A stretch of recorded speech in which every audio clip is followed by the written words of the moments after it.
I'm Lori with Quilters Headquarters in Sioux Falls, South Dakota. Because of the virus, we have suspended all of our classes, and today we were supposed to have the breakfast club. So instead of the class, I'm going to do a short demo on how to use the folded corner clipper, which you need in next month's block. So I am going to, and please forgive me, this is the first time I've tried doing a video by myself, so I'm just going to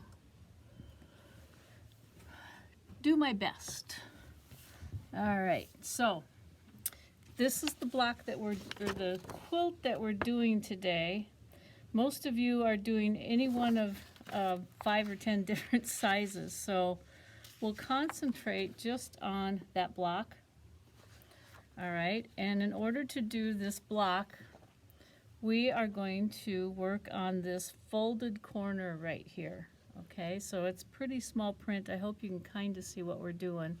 But basically, what the instructions tell you to do, make sure you can see this, is to draw a line across this 2.5 inch square. So you have a 2.5 inch strip and a 2.5 inch square, and they have you draw a line like that, sew on the line, fold it over, trim it, cut it, and hopefully you sewed it straight and on the line. I'm going to show you this awesome little tool here.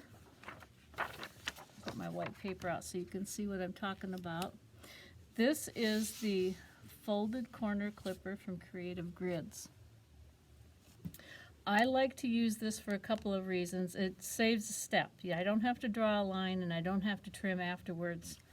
All I have to do is, if I'm using a square and our measurements are 2.5, I line it up here on this corner in my 2.5 inch line, just like so, and I trim just like that. All right, and as you can see, I already have my 1/4 inch seam allowance built in. So all I have to do is sew my 1/4 inch seam allowance. And you can see I already screwed up when I tried drawing the line. See, it didn't even come down to the corner. I didn't know that. So that's one hazard of doing it that way. So by doing it this way, I've saved 2 steps. I've saved drawing the line and trimming afterwards. All I have to do now is just sew a 1/4 inch seam allowance. And I've trimmed them both together so they match. Now let's say you don't want to waste this much, right? You can take your strip that you're going to use for your corner pieces and just trim like so. So I'm going to lay my 2.5 inch line right here, and my side here is lined up. Make sure you guys can see that. I will trim that.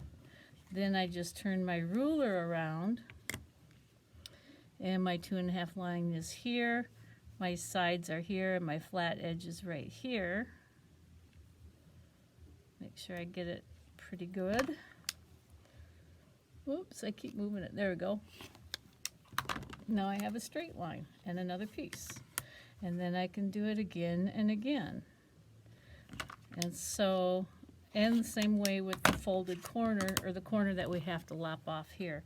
You could cut the first one together if you want to, but it's not that big of a deal to not have to do that. So just lay it down like that, trim it, and you're good to go. And then your next ones that you trimmed, however many blocks you're making, you'll just lay it right on the seam line and just sew your seam.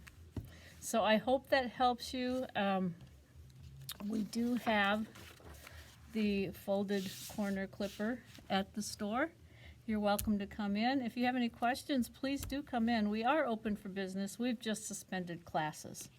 So trying to keep everybody safe, so stay safe and well out there. Come see us. It's pretty safe. There's usually no more than 1 or 2 people in here at a time. So, and we're sanitizing every time we turn around. So come on in, see us. Hope this helps for next month's class, and we'll see you later.